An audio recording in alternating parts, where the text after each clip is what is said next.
Hello दोस्तों आलोक मेहता ने हाल ही में एक स्टोरी शेयर की है। इस कहानी में वो खुद की एक दुखद इंसिडेंट को इंटरनेट पर शेयर कर रहा है, जिसने लोगों को गहरी सोच पर विचार करने के लिए मजबूर किया। आलोक ने इसमें क्लियर लिखा है कि वो और उसकी वाइफ है, वो दिल से एक बेबी प्लान करने का सोच रहे थे, लेकिन वो इसमें सक्सेसफुल नहीं हो पाए। इसके बाद में उन्होंने मेडिकल जांच कराई तो उन्हें पता चला कि उन्हें इनफर्टिलिटी की प्रॉब्लम है, जिसका मतलब ये हुआ कि जो वो सपने देख रहे थे वो हकीकत में पूरे नहीं हो पाते। इसके बाद आलोक बहुत ही परेशान हुआ। अपने दोस्तों के साथ कुछ न कुछ चीजें उन्होंने डिस्कस करी, लेकिन वहां से भी उन्हें उल्टे कमेंट्स सुनने को मिले।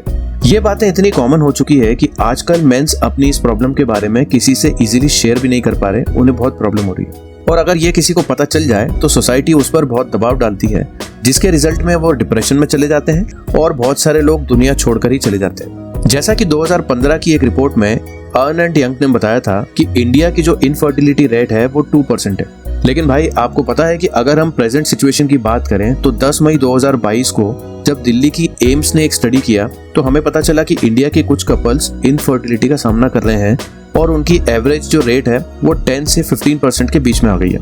कई रिसर्च के अनुसार इनफर्टिलिटी की रेट अगर इसी रेट से बढ़ती गई तो जल्दी हमारा देश इनफर्टिलिटी का दर्जा प्राप्त कर सकता है। लेकिन क्वेश्चन ये उठता है कि इनफर्टिलिटी क्या होती है और इसका रीजन क्या है। ये ऐसे लोगों के लिए है जो बाहर से हेल्दी दिखने वाले मर्द होते हैं, लेकिन अचानक अपनी मर्दानगी में कमी महसूस करते हैं, और ये पॉसिबिलिटी है कि आप या आपके किसी दोस्त को भी ये प्रॉब्लम हो। आलोक ने भी हो सकता है कि कुछ गलतियां करी हो, क्योंकि प्राचीन टाइम में जो भारत के लोग थे उन्हें योद्धाओं के रूप में देखा जाता था, लेकिन अब उनकी प्रजनन क्षमता दिन ब दिन कम होती जा रही है। चलिए समझते हैं कि इसका रीजन क्या है। वैसे ऑल अबाउट टुमारो में आपका वेलकम है। तो दोस्तों पहले हमें ये समझना होगा कि इनफर्टिलिटी होती क्या है, इसका कारण क्या क्या हो सकता है। इजी लैंग्वेज में बात करें तो जब कोई कपल फिजिकल इंटीमेसी के बाद भी बच्चा पैदा करने में सक्सेसफुल नहीं रहता तो उसे इनफर्टिलिटी कहा जाता है। इस प्रॉब्लम का सामना मेल और फीमेल दोनों कर सकते हैं, लेकिन कुछ सालों पहले तक साइंस में यही मानते थे कि मेल इनफर्टिलिटी जैसी कोई चीज है ही नहीं। मतलब कि दुनिया भर के 90% मेल्स ये कभी डाइजेस्ट ही नहीं कर सकते थे कि कभी वो अपनी मर्दानगी खो सकते हैं। इसलिए कि पहले के टाइम में क्या होता था कि पूरा का पूरा ब्लेम फीमेल पर ही लगा दिया जाता था। एक एग्जांपल समझते हैं। अमेरिका के father of nation George Washington ने जब बच्चा नहीं पैदा कर पा रहे थे तब वो अपनी वाइफ मार्था पर ही इसके लिए ब्लेम करते थे। अब इसमें शॉकिंग वाली बात यह है कि मार्था के अपने पहले पति से ऑलरेडी 4 बच्चे थे, क्योंकि भाई मेल इनफर्टिलिटी जैसी तो कोई चीज उस टाइम पर थी ही नहीं। इसीलिए कोई भी तो ये पॉसिबिलिटी समझ ही नहीं सकता था कि जॉर्ज वॉशिंगटन में कुछ इशू था। इसीलिए वो पूरा का पूरा ब्लेम जो था वो मार्था पर दे दिया गया और बेचारी उस दुख में बिना मां बने ही चल बसी। लेकिन आजकल के मॉडर्न साइंस ने ये सिद्ध किया है कि जब भी किसी मेल के सीमन की एवरेज काउंट 40 मिलियन से 300 मिलियन पर मिलीमीटर होती है तो उसे फर्टाइल मेल कहा जाता है। लेकिन अगर सीमन की गिनती 10 मिलियन से कम होती है तो उसे इनफर्टाइल मेल कहा जाता है। इसका मतलब कि ऐसे मेल कभी भी फादर नहीं बन पाते और उन्हें सोसाइटी में उनकी मर्दानगी खो देने की आशंका होती है।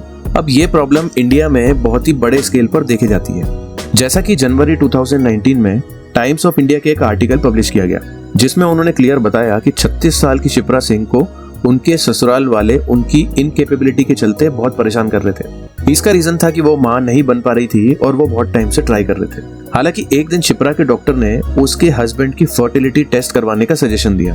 अब टेस्ट होने के बाद ये पता चला कि एक्चुअल में उसके पति में प्रॉब्लम थी, उसकी मर्दानगी में इशू था, शिप्रा में नहीं। अब क्या हुआ, as a result world health organisation ने इस प्रकार के मामले को देखते हुए अपनी एक रिपोर्ट जारी करी, जिसमें इंडिया के इनफर्टिलिटी से जुड़े कुछ केसेस को इंस्पेक्शन किया, जिन्होंने बताया कि इस टाइप के मामलों में लगभग 50% मेल इनफर्टाइल होते हैं और ये जो संख्या है वो तेजी से बढ़ रही है, क्योंकि इंडियन मेल धीरे धीरे अपनी मर्दानगी खोते जा रहे हैं। लेकिन अब सवाल यह है कि इस टाइप के स्ट्रॉन्ग, पावरफुल और प्राचीन काल में जिन्हें योद्धा कहते थे वो इस प्रॉब्लम से क्यों जूझ रहे हैं। इसके पीछे का कारण समझते हुए कुछ रिसर्चर्स ने यह प्रिंसिपल प्रेजेंट किया है कि मर्दों की फर्टिलिटी कम हो सकती है जब उनके अंदर स्पर्म प्रोड्यूस करने की कैपेसिटी कम हो जाती है या उनके अंदर टेस्टोस्टेरोन का लेवल कम हो जाता है। ऐसे में वह अपनी मर्दानगी धीरे धीरे खोने लगते हैं। इसी क्वेश्चन के कॉन्टेक्स्ट में कुछ समझदारों ने यह भी सुझाव दे दिया कि मेल की बढ़ती उम्र के साथ उनकी इनफर्टिलिटी की दरें भी बढ़ती जा रही है, जबकि फीमेल की फर्टिलिटी रेट आमतौर पर 32 ईयर्स के बाद कम होने लगती है। इसके बावजूद भी आपको अगर पता हो कि मेल की फर्टिलिटी रेट 50 साल तक बरकरार रहती है, 50 की उम्र के बाद ही मेल की फर्टिलिटी घटना शुरू होती है। वैज्ञानिक के रिसर्च के आधार पर हम ये साफ रूप से कह सकते हैं कि भरी जवानी में जो मर्द अपनी मर्दानगी खो रहे हैं उसके पीछे एज बिल्कुल भी एक फैक्टर नहीं है। इसके बाद अब ये सवाल उठता है कि आखिरकार ऐसा हो क्यों रहा है। दोस्तों इसके पीछे कई वैज्ञानिक कारण हो सकते हैं, जिसमें पहला रीजन है मैरिज। इस कॉन्टेक्स्ट में 2019 में हैदराबाद के CCMB में 973 ऐसे मेल्स पर इंस्पेक्शन किया जो इनफर्टिलिटी के साथ जूझ रहे थे, लेकिन उनको जांच करने पर पता चला कि उनके स्पर्म काउंट में कोई भी प्रॉब्लम नहीं है, ना ही उनको कोई इनफर्टिलिटी की प्रॉब्लम है। वे अच्छे हट्टे कट्टे नौजवान थे, लेकिन वो फिर भी अपनी मर्दानगी खो चुके थे। इसलिए बड़ी मात्रा में रिसर्च करने के बाद पाया गया है कि व्यक्तियों में लगभग 30% ऐसे लोग हैं जो केवल इस कारण से इनफर्टाइल थे क्योंकि उनके माता पिता ने सेम गोत्र में शादी की थी या उनके माता पिता कभी किसी टाइम पे रिलेटिव हुआ करते थे। अब आप समझेंगे कि ये मैं कौन सा लॉजिक दे रहा हूँ। आखिरकार गोत्र और कास्ट का हमारी मर्दानगी से कैसे रिलेशन हो सकता है। इसमें रिसर्चर्स ने स्टडी में और डिटेल से समझाया, जैसे कि पुरुष के वाई क्रोमोसोम में एक स्पर्म फैक्टर होता है जो भी पुरुष की फर्टिलिटी को डिसाइड करता है। हालांकि जब किसी मेल के माता पिता एक ही गोत्र में सेम कास्ट में शादी करते हैं तो उनके नए पैदा हुए बच्चों में स्पर्म फैक्टर खुद ही नष्ट हो जाता है, जिससे कि उस मेल को न केवल कई सारे मेंटली बल्कि फिजिकल चैलेंजेस का भी सामना करना पड़ता है। एज ए रिजल्ट उनकी फर्टिलिटी कम हो जाती है। इसलिए इस प्रॉब्लम का सॉल्यूशन ढूंढने के लिए सुप्रीम कोर्ट ने भी इंटरकास्ट मैरिज का सपोर्ट किया है। वहीं इसके पीछे दूसरा कारण है गैजेट्स, जिससे कुछ साइंटिस्ट ने हाल ही में एक्सपेरिमेंट में खोजा है कि उन्होंने एक हेल्दी फर्टाइल स्पर्म को एक जार में बंद किया, जिसे वो फोन के 2.5 सेंटीमीटर दूर रख दिया। अब आप सोचेंगे कि 2.5 सेंटीमीटर दूर क्यों रख रहे हैं, क्योंकि एक्चुअल में जो हमारे स्पर्म होते हैं, अगर हम पॉकेट में मोबाइल रखते हैं तो वो 2.5 सेंटीमीटर ही दूर रहते हैं। इसके बाद रिसर्चर्स ने स्पर्म को 1 घंटे बाद दोबारा एनालाइज करा।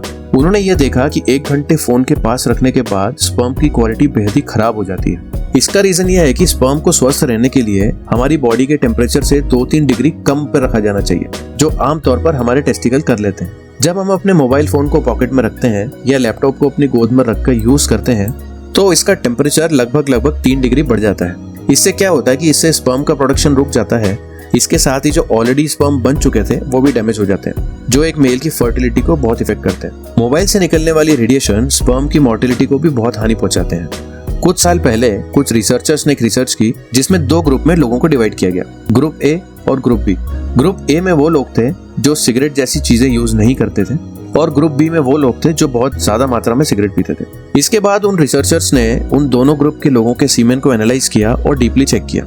इससे ये पता चला कि ग्रुप ए के लोगों के जो सीमेंस थे वो पूरी तरीके से हेल्दी थे, जबकि ग्रुप बी के लोगों के जो सीमेन थे उसमें डीएनए फ्रेगमेंटेशन इंडेक्स की मात्रा बहुत ज्यादा मिली। इसका मतलब था कि उनके सीमेन डीएनए पूरी तरीके से बिगड़ चुका है, जिसके कारण उन्हें इनफर्टिलिटी का सामना करना पड़ा। इसलिए दोस्तों अब हमने ये समझ लिया है कि जो इंडियन मेल हैं जो पहले इतने फर्टाइल थे, अब उनमें ऐसी प्रॉब्लम क्यों आ रही है। वे आजकल अपने स्ट्रेसफुल लाइफस्टाइल और बुरी आदतों के कारण अचानक अपनी मर्दानगी खो रहे हैं। अब सवाल यह है कि इसका सॉल्यूशन क्या हो सकता है, हम अपनी एनर्जी को वापस पुनर्जीवित कैसे कर सकते हैं। अब इस टॉपिक पर साइंस में और स्पिरिचुअलिटी में दोनों अलग अलग एंगल है। एक तरफ साइंस कहता है कि हम अपने टेस्टोस्टेरोन को बढ़ाने के लिए exercise, proper food, proper rest करना चाहिए, जिससे हम ज्यादा टाइम तक फर्टाइल रह सकते हैं। दूसरी ओर हमारे एंशिएंट हिंदू ग्रंथों में इनफर्टिलिटी को जड़ से खत्म करने के लिए ब्रह्मचर्य का पालन करने की सलाह दी है। जिन्हें नहीं पता कि ब्रह्मचर्य क्या होता है, कि वो भी एक प्रक्रिया है जिसमें आप अपने सीमेन को बिना वेस्ट किए अपनी बॉडी में लंबे टाइम तक रखते हैं ताकि आप अपनी कमजोरी को पुनर्जीवित कर सकें। कुछ सालों पहले एक रिसर्च किया गया जिसमें कुछ लोगों के सीमेन का एनालिसिस किया गया जिनके सीमेन डिफेक्टिव थे। उन्हें 4 दिन से लेकर 7 दिन तक विशेष रूप से ब्रह्मचर्य का पालन करने के लिए कहा गया था और कुछ दिनों बाद ही उनके सीमेन को दोबारा एनालाइज किया गया। तो रिसर्चर्स ये देख के चौंक गए कि उनका जो पहले सीमेन काउंट लो था और बहुत सारी प्रॉब्लम फेस कर रहे थे इसी से रिलेटेड, उनकी सारी समस्याएं धीरे धीरे सॉल्व होने लगी। तो दोस्तों ऑल अबाउट टुमारो की तरफ से आपको ये सजेशन दिया जाता है कि अपनी लाइफस्टाइल को हेल्दी बनाएं, एक्सरसाइज करें, अच्छी डाइट फॉलो करें और अपने सीमेन रिटेंशन पे ध्यान दें। कमेंट करके बताएं कि ये वीडियो आपको कैसा लगा। आपकी तरफ से कोई सजेशन हो तो कमेंट बॉक्स में जरूर बताएं। चैनल को सब्सक्राइब करें। आपसे मिलता हूं अगले वीडियो में। Bye bye.